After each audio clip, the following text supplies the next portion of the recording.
Assalamualaikum warahmatullahi wabarakatuh. Alhamdulillahillazi khalaqal insana fi ahsani taqwim wallazi hadana litoriqihil qawim wa faqqahana fi dinihil mustaqim. Summa salatu wassalamu ala sayyidina Muhammadin wa ala alihi wa ashabihi ulil fadlil jasim. Amma ba'd. Dewan Hakim yang arif dan bijaksana, hadirin kaum muslimin sebangsa dan setanah air yang kami banggakan. Di tengah derasnya arus globalisasi, kita seringkali dihadapkan pada perubahan yang begitu cepat. Satu hal yang tak dapat kita abaikan, peran dalam membentuk akhlak pemuda-pemudi sebagai pondasi negeri. Namun sayang hadirin, di era globalisasi ini, akhlak pemuda-pemudi makin hari makin jauh dari norma-norma ilahi. Berdasarkan hasil survei Goodness from Indonesia GNFI pada bulan Juli tahun 2022 memaparkan bahwa ada 3 isu moralitas yang berkaitan dengan generasi muda. 13,7% persoalan pelecehan seksual, 9,5% penyebaran berita hoax, 8,4% degradasi moral dan ideologi. Hampir setiap hari kita mendengar kasus bullying merajalela, penyalahgunaan narkoba dan narkotika di kalangan remaja, bahkan pemerkosaan dan pembunuhan antar sesama. Ini adalah potret hilangnya akhlak generasi muda. Seolah-olah budi pekerti telah mati, akhlak dan moral hilang di telan bumi. Untuk itu, Akhlak pemuda-pemudi merupakan pondasi negeri di era globalisasi. adalah judul Syarhil Quran yang akan kami sampaikan pada kesempatan ini. Sebagai rujukan, Al-Quran Surah An-Nisa ayat 9.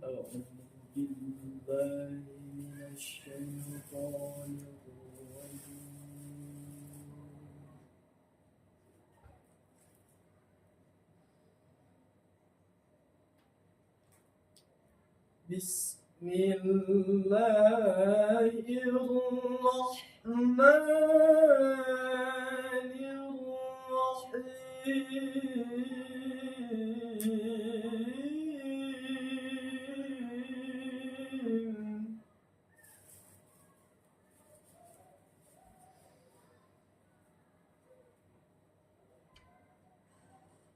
وَلْيَخْشَى الَّذِينَ لَوْ تَرَكُوا مِنْ خَلْفِهِمْ ذُرِّيَّةً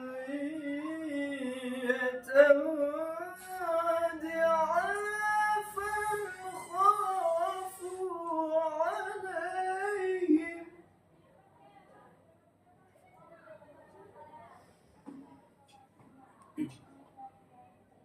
فَلْيَتَّقُوا اللَّهَ وَلْيَقُولُوا قَوْلًا سَدِيدًا. Aku berlindung kepada Allah dari godaan setan yang terkutuk dengan menyebut nama Allah yang Maha Pengasih, Maha Penyayang. Dan hendaklah takut kepada Allah orang-orang yang sekiranya mereka meninggalkan keturunan yang lemah di belakang mereka, yang mereka khawatir terhadap kesejahteraannya. Oleh sebab itu, hendaklah mereka bertakwa kepada Allah dan hendaklah mereka mengucapkan perkataan yang benar. Hadirin, sababun nuzul ayat ini dilatar belakangi oleh peristiwa Sa'ad bin Abi Waqqas yang hendak menginfakkan hartanya. Lalu Rasulullah bersabda, lebih baik kamu meninggalkan anak keturunanmu dalam keadaan yang berkecukupan daripada mereka miskin yang meminta-minta kepada orang lain. Selanjutnya, Imam As-Sabuni dalam tafsir As-Saffat Tafasir sebagaimana yang dikutip dari Ibnu Jarir At-Tabari menegaskan bahwa makna qaulan sadida adalah perkataan yang sesuai dengan kenyataan, benar dan tidak batil. Selanjutnya, Imam Nawawi Al-Jawi dalam tafsir Al-Munir menegaskan bahwa makna zurriyatan di Affan adalah keturunan yang lemah. Maka jangan sampai kita meninggalkan keturunan yang lemah dalam segi ekonomi.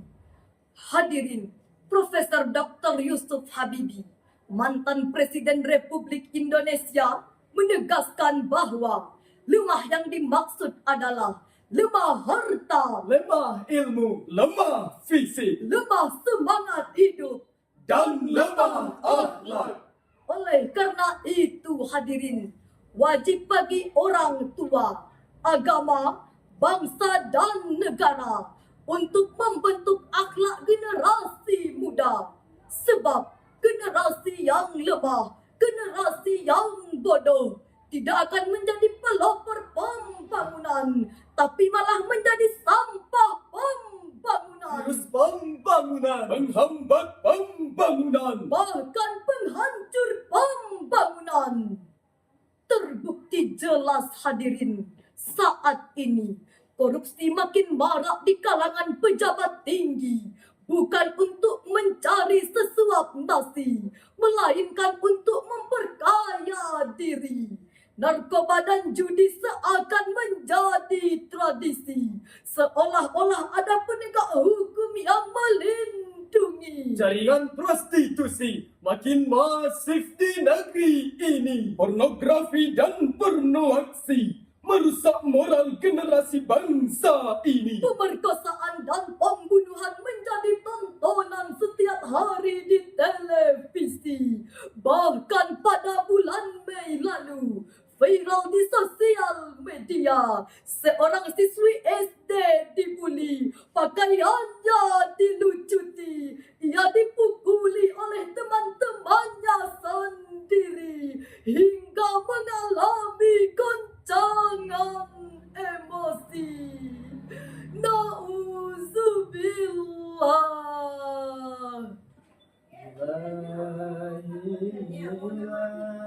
Wahai sekalian manusia, di tengah godaan yang tak terhindarkan, selalu ada kesempatan untuk berbuat keburukan.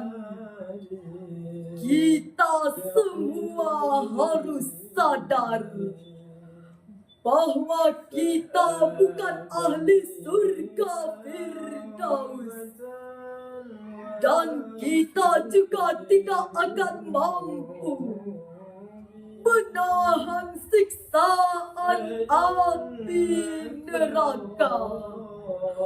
Ya Allah,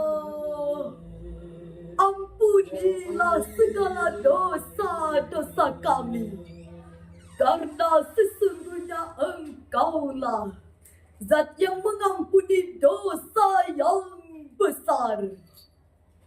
Oleh karena itu hadirin, mari bekali diri agar terwujud generasi yang tangguh dan gagah serta berakhlakul karimah, sebagaimana firman Allah dalam Al-Quran surah Luqman ayat 12. ولقد آتينا لقمان الحكمة أن اشكر لله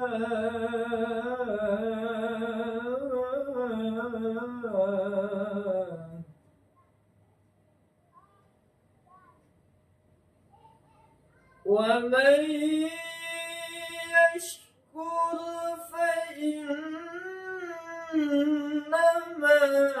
يشكر لنفسه ومن كفر فإن الله غني حميد.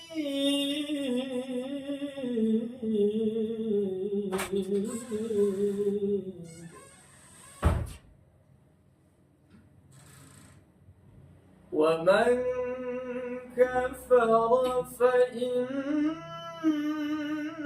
الله غني حميد.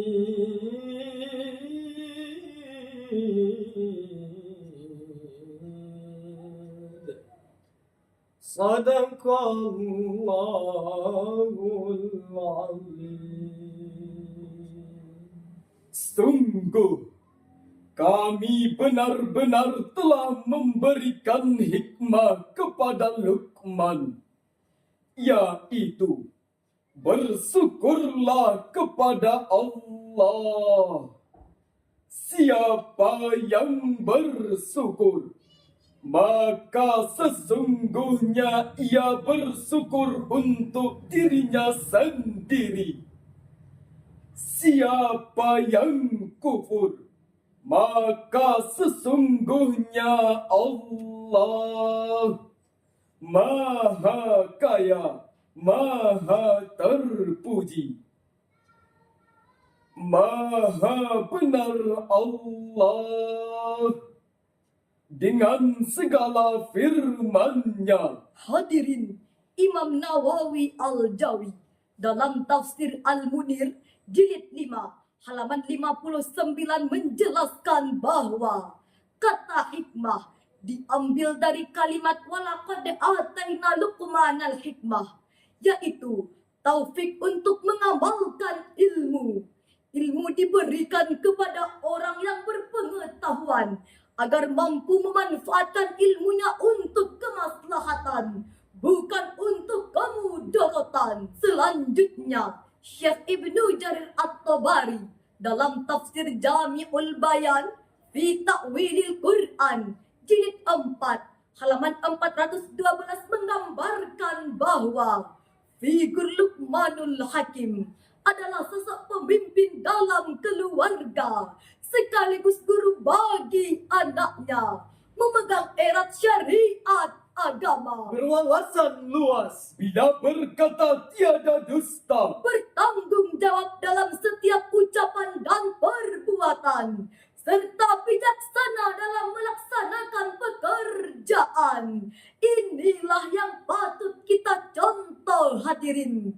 Pendidikan karakter di dalam keluarga harus diajarkan oleh orang tua, sehingga apapun profesi anaknya, mulai dari petani hingga hakim tinggi, dari tukang sayur hingga Pak Gubernur, dari pengamen hingga presiden, jika sudah dibekali hikmah dan akhlakul karimah, insya Allah amanah. Betul hadirin. Sebagai kesimpulan dalam syarahan kami, pendidikan akhlak sesungguhnya telah ada dalam program pemerintah Indonesia. Namun perlu dukungan orang tua dan keluarga untuk mewujudkan generasi muda yang berakhlak mulia.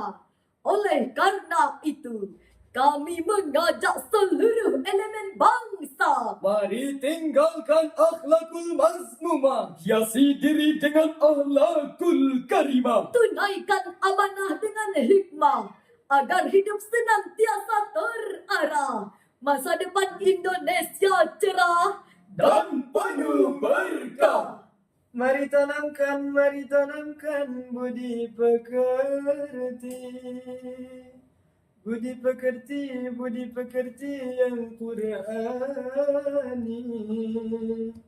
Jangan goyah, jangan pasrah, jangan menyerah. Kuatkan iman dan istiqomah. Bangsa kita sedang diuji. Jaga diri, bekali diri, raih prestasi. Ya salam. cukup sekian syarahan kami. Terima kasih. Sampai jumpa.